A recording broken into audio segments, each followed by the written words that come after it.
이렇게 기도하겠습니다. 사랑의 하나님 감사합니다. 오늘 이 새벽에도 저희들에게 천국의 소망을 갖게 하시고 또한 우리가 살아가는 이 자리가 하나님과 함께하는 하나님의 나라인 줄을 저희들 찬양으로 고백하여 주셔서 감사합니다. 삶에 어떠한 일이 있더라도 또한 내 주변에 힘듦과 문제로 근심과 걱정이 가득하다 할지라도 그곳에 하나님이 우리와 함께 하시며 우리를 위로하시며 우리를 회복하여 주시는 분이심을 고백하는, 그래서 우리의 삶이 정말 하나님의 나라 천국이 되어질 수 있도록 주여 축복하여 주시옵소서.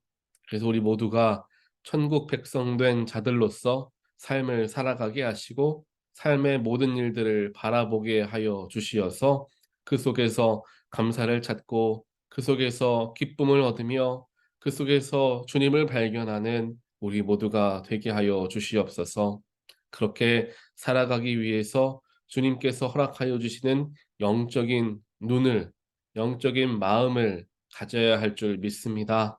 하나님께서 오늘 말씀을 통하여서 우리의 영혼을 회복시켜 주시고 또한 더욱더 주님 안에서 은혜로운 마음이 되어지게 하여 주시어서 오늘 하루를 살아가는 동안 하나님의 눈으로 또한 하늘을 바라보는 눈으로 살아갈 수 있는 우리 모두가 될 수 있도록 주님께서 한 사람 한 사람 붙들어 주시옵소서.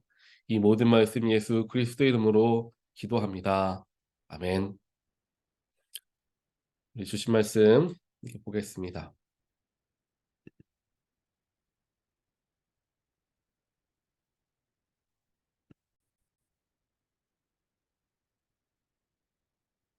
오늘 주신 하나님 말씀 예레미야서 29장 4절부터 14절입니다.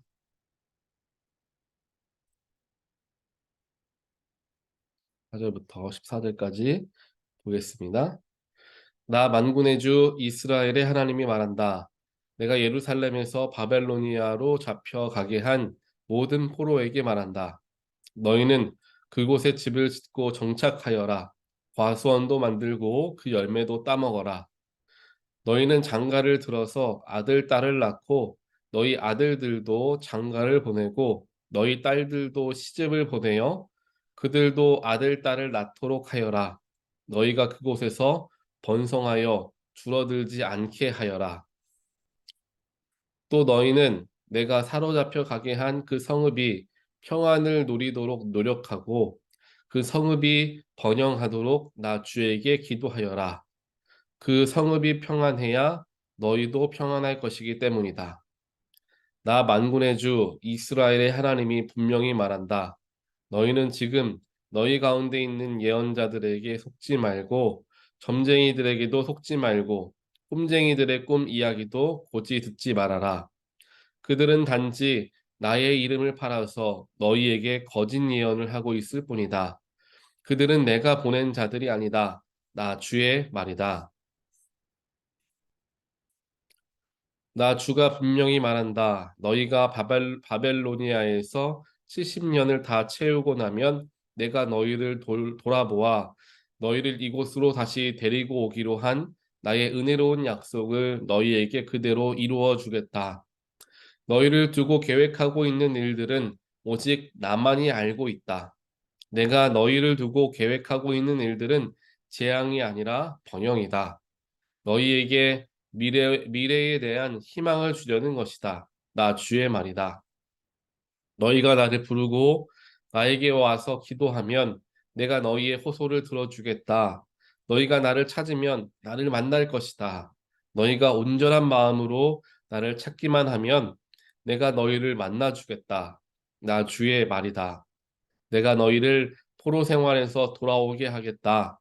내가 너희를 쫓아보냈던 세상의 모든 나라, 모든 지역에서 너희를 모아오겠다. 내가 너희를 포로로 보냈으나 나는 너희를 그곳에서 너희의 고향으로 다시 데려오겠다. 나 주의 말이다. 아멘.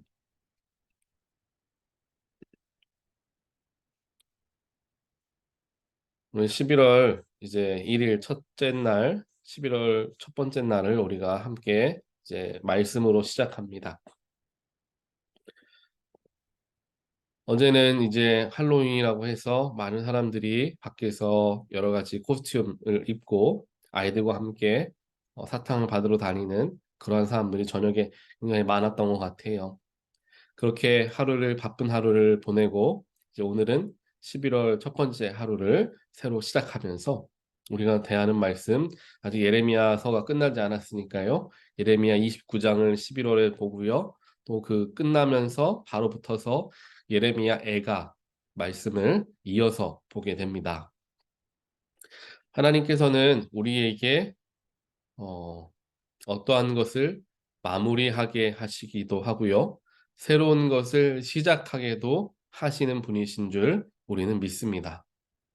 그리고 그 모든 것은 하나님의 섭리 아래에 있다라는 것을 우리 모두는 항상 기억하고 인정할 수 있어야 합니다.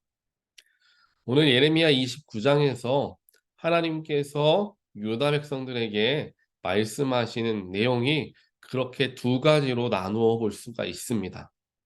첫 번째로는 바벨로니아에 잡혀가게 되어서 70년의 시간을 보내야만 하지만 포로로서 70년간 살아간다는 것, 말이 포로지 노예와 같이 살아가야 하는 그러한 시기를 보내야 합니다. 70년이 얼마나 긴 시간입니까? 두 세대가 훌쩍 넘는 시간이 이제 70년이라는 세월입니다. 그 70년 동안 바벨로니아에서 살아갈 텐데 하나님이 그래도 좀 긴 시간이긴 하지만 끝을 알려주시지 않았습니까? 70년이라는 시간. 그렇다면 사람들이 이렇게 생각할 수 있어요. 70년이면 우리가 해방될 수 있으니까 그때까지만 우리가 잘 참아내자라고 생각할 수 있습니다. 하지만 그와는 반대로 우리가 이렇게 생각해 볼 수 있죠. 우리나라가 예를 들어서 우리 한국이 일본에게 식민지를 보내고 있을 때 어떤 사람들은 우리가 이 식민지에서의 삶을 벗어나서 분명히 해방의 때가 올 것이다 라는 소망을 가지고 그것을 위해 투쟁하며 살아갔던 사람들이 있었던 반면에 그 일제시대가 결국에는 끝나지 않을 수도 있다. 우리는 이렇게 그냥 일본의 속국으로 살아갈 수밖에 없을 것이다 라고 생각을 하고 거기에 적응해가며 살아가려는 사람들 이렇게 두 부류로 아마 나누어졌을 것입니다. 오늘 유다 백성들에게도 마찬가지의 마음이 들어갈 거예요. 어떤 사람들은 거기에 이 바벨로니아에 계속해서 정착하려는 마음이 있는 사람들이 있을 것이고 어떤 사람들은 포로기가 끝날 때까지 잘 버티자라는 생각을 하는 사람들도 있었을 것입니다. 그런데 오늘 재밌는 것은 무엇이냐면은 하나님께서는 어떻게 말씀하시냐면요. 바벨로니아에 잡혀가게 되면 거기에서 마치 평생을 영원히 살 사람 같이 살아라라고 이야기를 하는 거예요. 이게 재밌죠? 하나님께서 바벨로니아라는 나라는 하나님을 믿지 않는 나라입니다. 어떻게 보면 악한 나라이죠.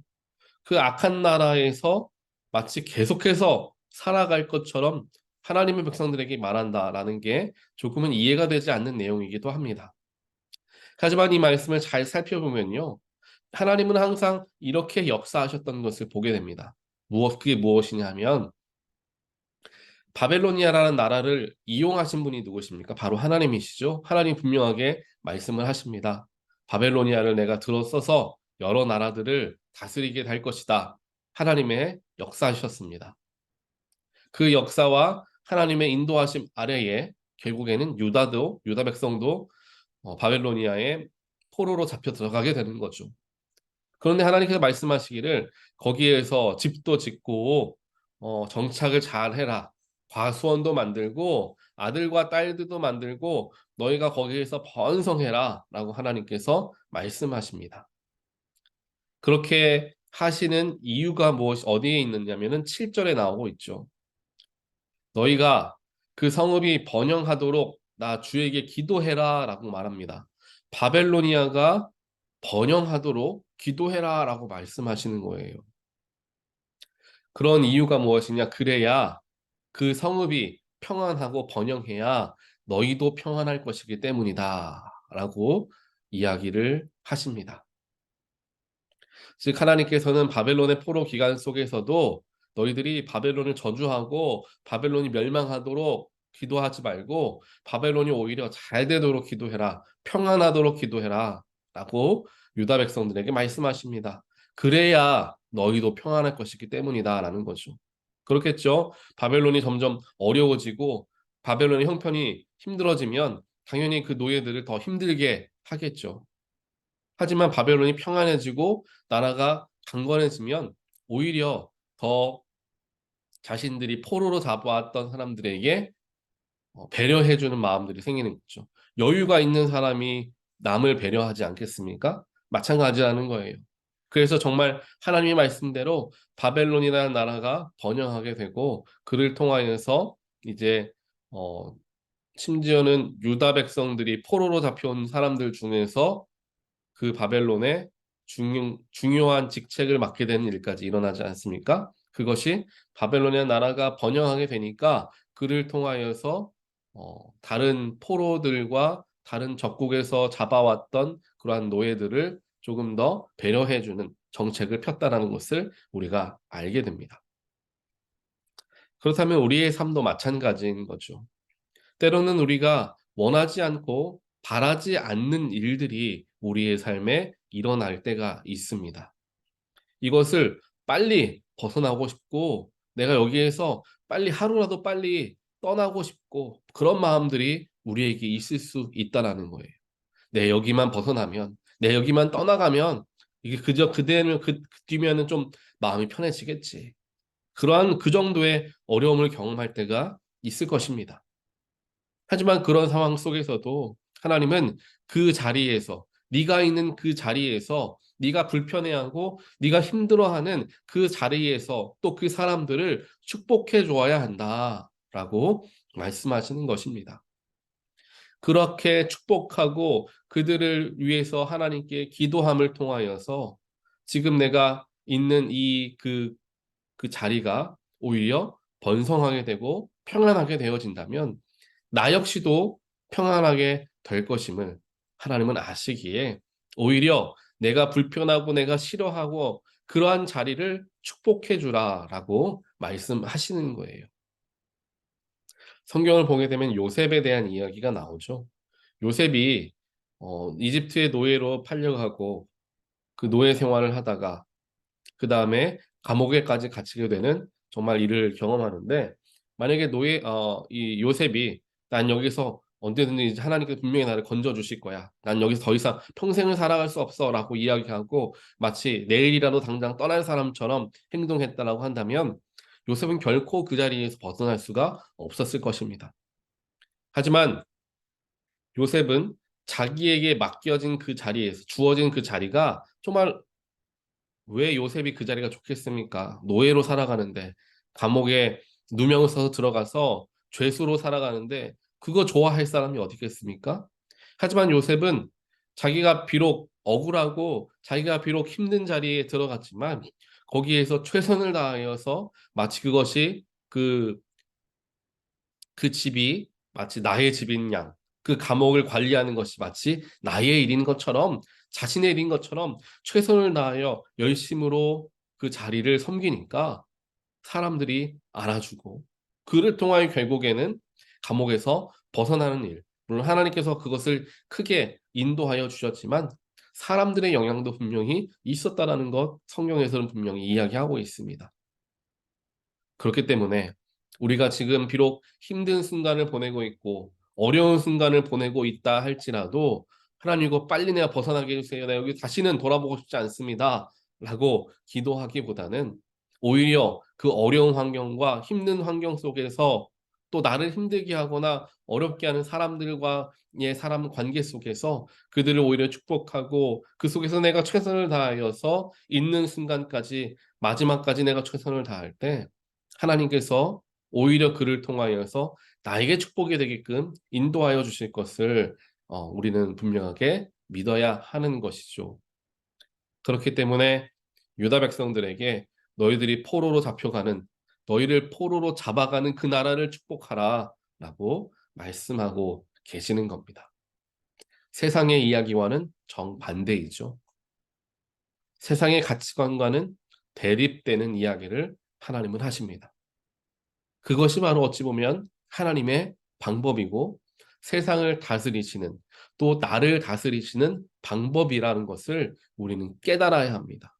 그래서 세상을 바라보는 눈이 영적인 눈, 하나님의 시선이 되어야 하는 이유가 바로 여기에 있습니다. 그러한 영의 눈을 갖지 못한다면 세상에서 이야기하는 가치관대로 세상 사람들이 이야기하는 대로 보고 판단하기 때문에 그렇죠. 하지만 하나님께서는 이와 같이 세상과는 정반대의 일을 우리에게 하게 하시고 그 반대의 일을 함을 통하여서 오히려 우리를 축복해 주시길 원하시는 때가 많다라는 것 성경에도 기록되어 있고 아마 여러분의 삶에서도 그러한 것을 경험해 보셨을 것입니다. 결국 내가 주어진 자리에서 최선을 다하여 그 자리가 비록 내가 피하고 싶고 불편한 자리다 할지라도 거기서 내가 최선을 다했을 때 그 어떻게 보면 보답이 다시금 나에게 돌아오게 된다는 것을 경험해 보신 분들이 분명히 많이 계실 것입니다. 그렇게 하나님께서는 오늘 우리에게 말씀하시고 또한 유다 백성들에게 바벨론에 가면 그렇게 살아라 라고 분명하게 이제 말씀하여 주시죠. 그 다음에 이제 포로로 끌려가는 70년의 세월이 비록 긴 시간이지만 그곳에서 희망을 잃지 말고 너희들은 약속을 붙들어라. 그 약속은 무엇이냐? 바로 너희를 해방시켜줄 너에게 소망을 주는 그 나의 약속의 말씀을 붙들어라. 하나님께서 말씀하십니다. 그러면서 우리가 잘 아는 말씀하시죠? 내가 너희를 두고 계획하고 있는 일들은 재앙이 아니라 번영이다. 희망을 주는 것이다. 라는 거예요. 이것도 세상적인 눈으로 보았을 때는 말이 안 되는 거죠. 포로로 잡혀가게 하시는 분이 하나님이신데 그것이 재앙이 아니다라고 말씀하시고 그게 오히려 번영이다라는 거예요. 말이 안 되잖아요. 그러면은 포로로 잡혀가지 않게 하여 주시는 게 맞는 거죠.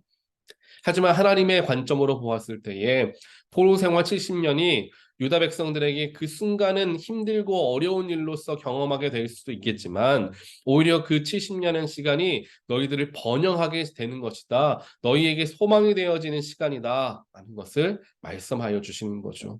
이것이 하나님의 큰 그림 안에서 큰 계획 안에서의 나타나지는 모습이 되어집니다. 그러면서 이야기하십니다. 12절부터 너희가 나를 부르고 나에게 와서 기도하면 나를 찾으면 너희가 온전한 마음으로 나를 찾으면 너희들이 나를 만날 것이다. 내가 너희를 만나 주겠다라고 말씀하십니다. 힘들고 어려운 상황 속에서 그 상황과 여건을 탓하고 내 주변에 있는 것들을 탓하며 부정적으로 삶을 살아갈 것이 아니라 바로 그때에 우리가 나아가야 할 곳은 하나님 앞이다라는 것을 우리는 반드시 기억해야 합니다. 우리가 온전한 마음으로 하나님을 찾아 나아가고 기도하고 나아가면 하나님이 우리를 만나 주실 것이다 약속해 주십니다. 그리고 그 하나님과 만나게 되면 나에게 이 어려움이 재앙이 아니라 축복이구나를 경험한다는 거예요. 이거를 기억해야 합니다. 우리는 오늘 말씀 11절 정말 우리가 세 번역으로 읽어서 그렇지만요. 개역 개정을 읽으면 우리가 훨씬 더 저 귀에 익숙한 말씀이죠. 내가 너에게 주는 일들은 재앙이 아니라 번영이다라는 거예요. 이것을 우리가 받으면서 하나님 나에게 있는 어려움들 좋은 일로 변화되게 도와주세요라고 기도하고 왜 그렇게 되지 않는가 때로는 되지 않음에 답답해할 때가 있습니다. 그런데 12절 13절 읽지 않았기 때문이에요. 그렇게 되기 위해서 재앙이 지금 내 앞에 있는 재앙과 같은 일이 정말 소망이 되는 일로 변화되어지기 위해서 우리가 해야 될 것은 바로 하나님 앞에 나아가 기도하고 온전한 마음으로 찾는 것. 그러면 하나님 만나주시고 하나님 만나면 그거를 발견할 수가 있다는 거죠. 내 마음이 변화되어진다는 거예요. 그런데 이것은 안 하면서 변화되어지길 바라는 것. 그것이 어떻게 보면 우리의 한계라는 거죠. 그렇기에 어려운 때에 힘든 때에 내가 정말 이해가 되지 않고 피하고 싶고 그러한 순간을 맞이하게 되었을 때에 오히려 하나님께 나아가 하나님께 기도하면 하나님이 우리를 만나 주실 것이고 만나게 되면은 내가 지금 경험하고 있는 이 어려움에 의미를 발견할 수 있게 되고요. 그 속에서도 소망을 찾게 되고요. 그 속에서도 최선을 다할 수 있는 힘을 하나님께서 공급해 주시더라 하는 게 오늘 말씀의 핵심이 됩니다. 사랑하는 성도 여러분, 우리에게 하나님을 믿는 하나님의 백성들에게 어려움과 문제들 언제든지 찾아올 수 있습니다. 그것을 어떻게 다루느냐가 사람마다 달라지겠죠. 분명히 하나님께서 말씀하십니다. 너희가 나를 찾아오고 기도하면 내가 너희를 만날 것이고 만나게 되면은 그 어려움과 문제가 재앙이 아니라 번영되는 일이라는 것을 너희들이 알게 될 것이다. 나에게 나아오라 하나님이 말씀하십니다. 오늘 이 말씀을 기억하시면서 나의 삶에 언제든지 찾아올 수 있는 어려움 혹은 지금 경험하고 있는 이 어려움 하나님께 가지고 나아가서 원망하는 것, 불평하는 것 뒤로 내려놓고 하나님을 찾아 나아가서 온전한 마음으로 나아가면 분명히 그 속에서 하나님의 뜻을 발견하게 될 줄 믿습니다. 오늘 하루도 하나님의 시선을 가지고 나에게 주어진 삶을 바라볼 수 있는 모든 분들 되시기를 주님의 이름으로 간절히 축원드립니다. 이렇게 기도하겠습니다. 사랑의 하나님 감사합니다. 오늘 말씀을 통하여서 하나님의 진정한 계획하심은 재앙이 아니라 축복임을 저희들 다시 한번 기억하고 깨닫게 되었습니다. 삶의 어려운 문제와 또한 근심 걱정된 일들 때문에 불평도 하고 또한 가슴 아픈 일들을 경험한 때가 있습니다. 하지만 하나님 그런 때에 환경과 여건을 불평하기보다는 하나님을 찾으며 온전한 마음으로 주님께 기도하며 나아가게 하여 주시옵소서. 그리고 주님을 만나게 하여 주시옵소서. 주님을 만나게 되면 나의 삶의 어려움도 오히려 하나님의 축복의 길이었다는 것을 발견하게 되고 그 속에서 최선을 다할 수 있는 힘을 공급받게 될 줄 믿습니다.